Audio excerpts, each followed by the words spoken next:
After attending a wedding and returning from the town, I was too exhausted to cook dinner last night, so I decided to get a hotel parcel for dinner.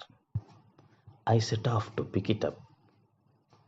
After collecting the parcel, as I was taking my vehicle out, I noticed an elderly man sitting tiredly in front of a closed shop. He appeared to be over 75 years old, dressed in a dirty, long sleeved shirt and a saffron dhoti, using a bag with some cloths as a pillow. I placed the parcel in my vehicle and approached him. Would you like something to eat? I asked. He slowly looked up at me and replied, Yes, all right. What would you like to eat? I asked, ready to get him whatever he wanted. Four idlis, he said. I asked if he wanted anything else. He said that was enough.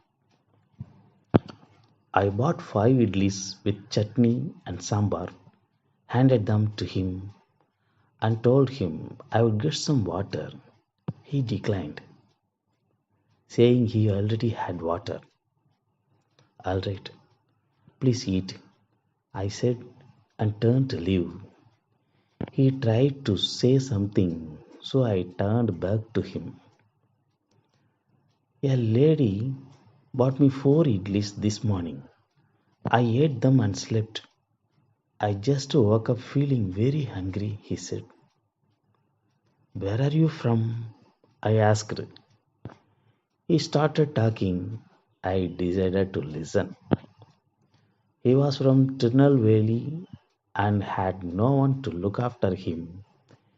He wandered from place to place. Many people from his hometown worked in Tasmak shops in the city, but he never begged from anyone. If someone offered food, he ate.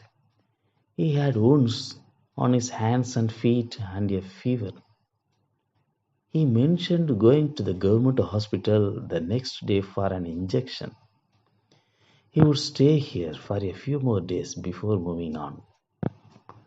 I didn't want to disturb his hunger any further. Everyone has their own kind of pain.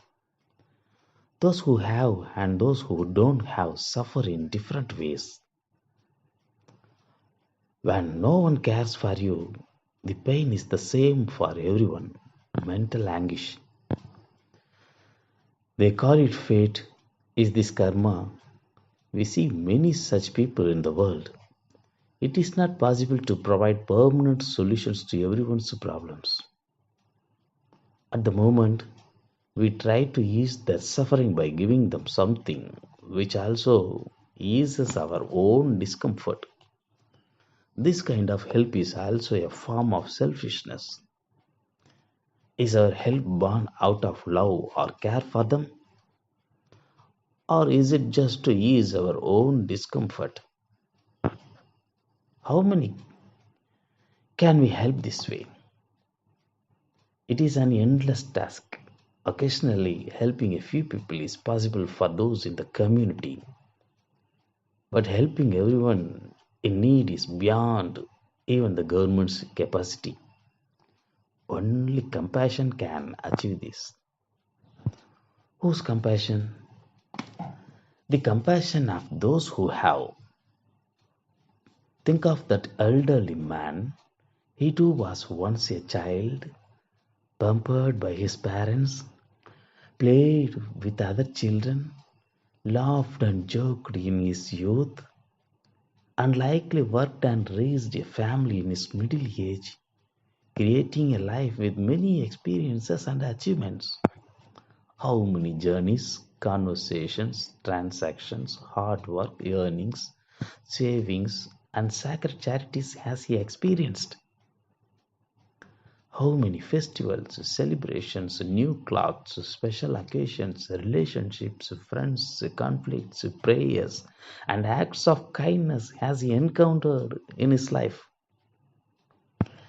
Despite all these experiences, today no one even asks him if he has eaten or inquires about his health. He has been abandoned by everyone, left to fend for himself. In the last chapter of his long social history, has everything he built been reduced to such a pitiful state? In his final days, he has been cast aside by those who could have helped. Such a cruel fate. I gave him 200 rupees. He grabbed my hands and said something emotionally, perhaps blessings. I didn't expect anything in return. Keep this for tomorrow's meals, I said and walked away. On my way home, my mind was heavy. On my way home, my mind was heavy. Why must old age come with such frailty? Why did fate decree that we must endure such weakness? So many questions. Only those who die young escape old age.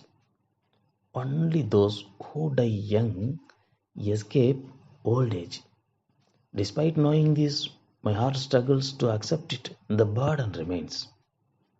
Now, whenever I see someone, I envision their old age and feel the weight of it. Many people live their lives without preparing for anything beyond their material needs. Karma is a boomerang.